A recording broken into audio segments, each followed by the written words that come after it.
Soc la Júlia Oromí i soc infermera del TAIA. Fa un any vaig acabar la carrera i després d'haver fet la majoria de pràctiques al TAIA vaig decidir quedar-m'hi. Actualment treballo a la unitat de cures intensives. Quan em van oferir de treballar-hi em feia respecte, però vaig adonar-me que seria el lloc ideal per créixer com a professional i que alhora hi trobaria aquella seguretat que et pot faltar al principi. Les cures infermeres en aquesta unitat són molt específiques, requereixen de motivació i moltes ganes d'aprendre.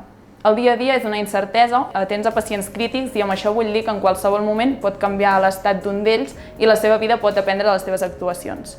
Ara, després d'un any, puc assegurar que no m'equivocava. L'aprenentatge aquí és continu i cada dia tornes a casa havent après alguna cosa nova, ja sigui a nivell professional o personal.